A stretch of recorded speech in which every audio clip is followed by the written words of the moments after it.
Good morning, welcome back to my channel Atasi Das ব্লগে তোমাদের অনেক অনেক শুভেচ্ছা। কেমন আছো? ভালো আছো? আমিও ভালো আছি। এখন থেকে আমি আমার ব্লগটা স্টার্ট করে দিলাম। উঠেছি তো অনেক সকালে, কাজকর্ম কিছু নেই, কী করি না করি প্রত্যেকদিন তোমাদের সঙ্গে শেয়ার করি, আজকেও করবো। তার আগে পুরো ভিডিওটা দেখবে, কেউ স্কিপ করবে না। ভালো লাগলে অবশ্যই লাইক করবে, সাবস্ক্রাইব করবে আর ঘন্টাটা বাজিয়ে দেবে।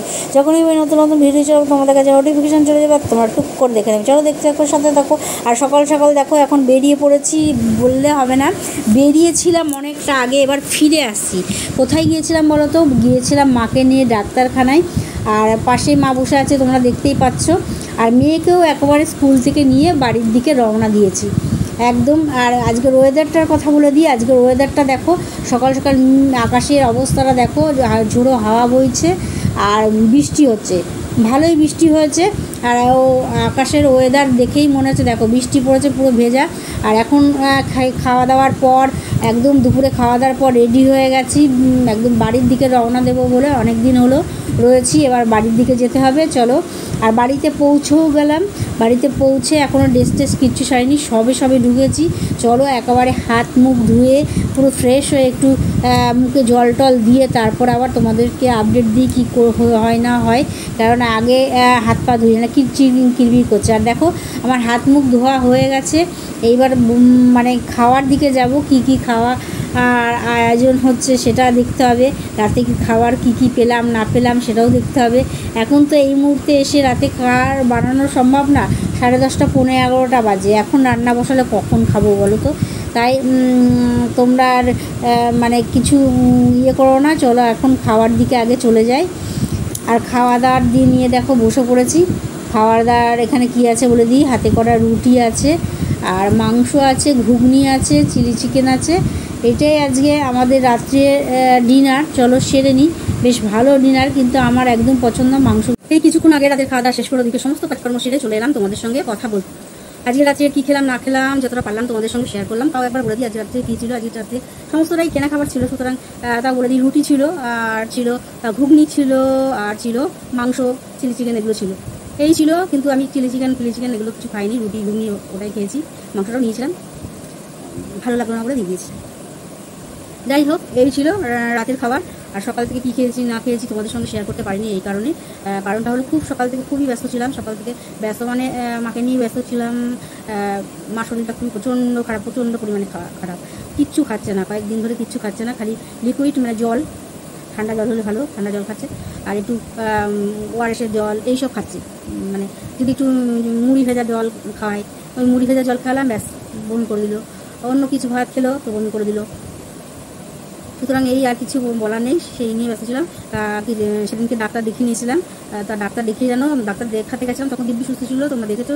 হেঁটে গেছে, বসেছিল পাশে, কোনো সমস্যা একটু হয়তো পায়ে যন্ত্রণা করছিল, একটু সমস্যা ছিল বলে গেছে, কিন্তু দিব্যি হেঁটে গেছে। তারপর টোটোতে করে গেছি, টোটোতে করে নেমেছি, ওখানে ডাক্তারখানায়ও হেঁটে উঠেছি, সিঁড়ি দিয়ে উঠেছি, সমস্তটাই হেঁটেই করেছে।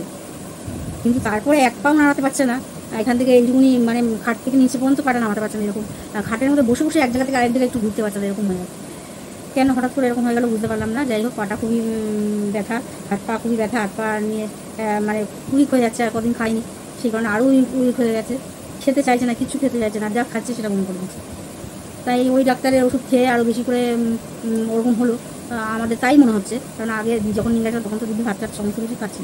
হ্যাঁ, একটু ব্যথা ছিল, পায়ে ব্যথা, ব্যথা বলছিল, এখানে ব্যথা ওখানে ব্যথা, কিন্তু খাচ্ছিল, কোনো বমি টমি কিচ্ছু করছিল না। তাই সেই ডাক্তারটা চেঞ্জ করে অন্য একটা ডাক্তারের কাছে আজকে নিয়ে গেছিলাম, সেই জন্য সারাদিন ব্যস্ত ছিলাম। তারপর নিয়ে এসে কোনো মতন আমরা খাওয়া দাওয়া করলাম। তারপরে মা তো কিচ্ছু খেতে চাইছে না, সেই জন্য আর খেতে কি ভালো লাগে, তাও খেতে হবে। নাহলে তো আমরা অসুস্থ হয়ে যাবো না, আমরা অসুস্থ হয়ে গেলে মাকে দেখবো কী করে। যাই হোক, আমাদের তার থেকে বড় কথা, আমাদের তো পেটে খিদে আছে, খেতেই হবে। মার নাই, মুখের রুচি হচ্ছে না বলে খেতে চাইছে না, বা খাওয়ার ইচ্ছা আছে, মানে পেটে খিদে আছে কিন্তু খেতে পারছে না, মনে হচ্ছে খেলে বমি হয়ে যাবে, বা একদম ইচ্ছা করছে না খেতে, কিন্তু খিদে আছে। এরকমই হচ্ছে, যার জিনিস সেই বোঝে। দূর থেকে আমরা বলে বোঝানোর চেষ্টা করতে পারি, কিন্তু বোঝাতে পারবো না। ওনার সমস্যা হচ্ছে উনি বেশি বুঝতে পারছে, বেশি কষ্ট পাচ্ছে, আর আমরা দূর থেকে বুঝছি, তবুও যতটা যার হয় সে বোঝে।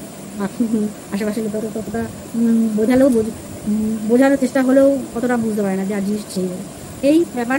তারপর আজকে চলে আসলাম, কারণ ওখান থেকে অনেক কদিন রয়ে গেছিলাম, আর মার্জনেই রয়ে গেছিলাম, কারণ দিদি সম্পূর্ণ গাড়ি চলে একা পড়ে যাচ্ছিলো। তো এখনও তাই হবে, কিন্তু আসতে তো হবেই, না হলে এদিকটাও আবার পড়ে যাচ্ছে। যাই হোক, এদিকটা বেশি এমার্জেন্সি না, এমার্জেন্সিটা আগে মাই, ওটাকেই প্রাধান্য বেশি দেওয়া উচিত। কিন্তু যেহেতু কর্তামশাই গিয়ে পৌঁছে গেছে আনার জন্য, সেই জন্যই চলে আসতে হলো। তো এদিকে ওর খাওয়া দাওয়া হচ্ছে না, যাই হোক তেমনভাবে হচ্ছে না, কারণ রান্নাবান্না কিছু করতে পারে না বলা ভুল, চেষ্টা করে না, তাই পারে না। প্রত্যেকটা মানুষই তো পারে, মানুষ পারে না এমন কিছু নেই পৃথিবীতে, তাই ঠেলাই না করলে বিড়াল গাছে ওঠে না, ওরকম তেমনই পারে না। যাই হোক, সেই পারে নাটা করতে গেলে আমার আরও কাজ বেড়ে যাবে, সেই পারে না হয়ে গেল। তাই সেটা ব্যাপার না, একটা অসুস্থ মানুষের কাছে ওনার না খাওয়াটা উনি চাইলে হোটেলে খেয়ে নিতেই পারে, সেটা বড় কথা না। যাই হোক, তাও আসতে হলো। আসলাম একটু, মাকে যেহেতু ডাক্তার দেখানো হয়ে গেছে সেই জন্যই আসলাম। যদি ডাক্তার দেখানোটা না হতো তাহলে হয়তো থেকে যেতে হতো। ডাক্তার কী বলে, আবার ডাক্তারখানে নিয়ে যেতে হবে 2-3 দিন বাদে, বৃহস্পতিবারে আবার নিয়ে যেতে হবে। তা বৃহস্পতিবারে না নিয়ে গেলেও হবে, যদি না কমে তাহলে নিয়ে যেতে হবে। যাই হোক, এই ছিল সারাদিন। এই জন্য তোমাদের সঙ্গে তেমনভাবে কিছু করতে পারিনি তেমনভাবে। আর ওখানে নেটে এত সমস্যা কী বলবো। সকালবেলা আপলোড বসালে সেটা, এই রাত্রিবেলা আপলোড বসালে বেশ ভোর হয়ে যায়, তখনও হয় না। তারপরে সেই ছাদে উঠে গিয়ে দাঁড়াই, তারপরে হয়, তারপরে গিয়ে তোমাদের সঙ্গে শেয়ার করি। এইভাবেই চলছিল। সেজন্য কোথাও কিছুভাবে ভালোভাবে অ্যাক্টিভ হতে পারছিলাম না, মানে একটু সময় এদিক ওদিক হয়ে যাচ্ছিলো। যে সময় ছাড়ি সেই সময়টা থেকে এদিক ওদিক হয়ে যায়। অনেকটাই রাতের যেটা ছেড়ে দিই সেটা সেই ভোর 8টা বেজে যাচ্ছে, 9টা বেজে যাচ্ছে, 10টা বেজে যাচ্ছে, এরকম হয়ে যাচ্ছে, সময়টা হেট হয়ে যাচ্ছে। যাই হোক, তোমরা তাও কষ্ট করে দেখো, না দেখলে তো আবার আমার উৎসাহটা ভেঙে যাবে। মন খারাপ, মনটা খুবই খারাপ, আমার শরীরটা খুবই খারাপ। এই জন্য মুখে হাসি আছে জোর করে। আমার তো, আমি যখনই ভিডিও করি, যতই কষ্ট হোক, হোক রাগ অভিমান হোক, আমার মুখে হাসি থাকে। কিন্তু হাসির মাঝেও কোথাও রাগ অভিমান লুকিয়ে থাকে, সেগুলো হয়তো তোমাদের সামনে প্রকাশ করতে পারি না বা করি না। অনেক সময়, সবসময় তো করে ওটা হয় না, তাই এটাও তাই। মনটা খারাপ কোথাও আছে, তার মুখের মধ্যে হাসি নিয়েই কথা বলতে হবে। যাই হোক, সেই মেলা নাম জোকারের মতন। আর কী করছে না করছে এখন ভাবছি যে একা একা কী করবে। দিদিও সারাদিন খুব পরিশ্রম করে, তারও চেহারাটা খুবই খারাপ, তারও শরীর খুবই খারাপ। সেও ভাবে সারাদিন পরে আমি একটু রেস্ট নিই, আমি একটু ঘুমোবো।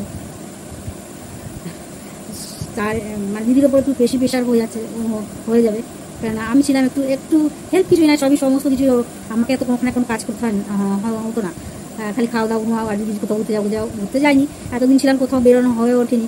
ওই 2 দিন মাকে নিয়ে যে ডাক্তারখানায় গেলাম, ব্যাস, তেমনভাবে বেরোনো হয়নি। এই টুকটাক একটু একদিন আমি দেখতে আসলাম, এরকম ব্যাপারটা ছাড়া যে ঘুরতে যাবো ওই রকমভাবে বেরোনো হয়নি। যাই হোক,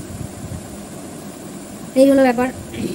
আমি থাকলে একটু হেল্প হয়, মানে ওই মায়ের ওষুধগুলো ঠিক টাইমে দেওয়া, মা একটু বাথরুমে গেলে একটু ধরে নিয়ে যাওয়া, মাথাটা কেন টাল খায়, মানে মাথাটা ঘোরে, তারপর হাত পায়ে জোর নেই, সেজন্য একটু ধরে নিয়ে যাওয়া।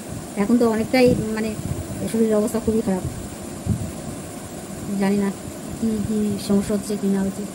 সমস্যা কী হচ্ছে জিজ্ঞেস করলাম, মাও বলতে পারছে না। সব মানে পুরো গা হাত পায়ে তো ব্যথা, পিঠ ব্যথা, কোমর ব্যথা, কোকে ব্যথা, পায়ে ব্যথা, গোড়ালিতে ব্যথা।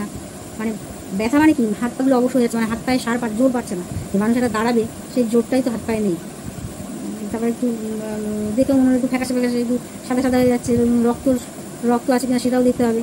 এই জন্য ডাক্তার বলেছে বৃহস্পতিবার যদি না কমে তাহলে করতে হবে, তাহলে জানা যাবে ব্যাপারটা কী হলো না হলো।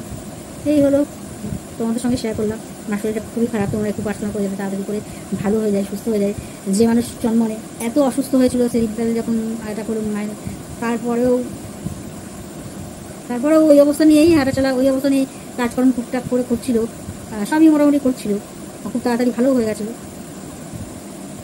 আর আমি যখন 1 তারিখে গেলাম তখন দিব্যি সুস্থ ছিল, দৌড়াদৌড়ি করে যেমন কাজ করে তেমন করছিল।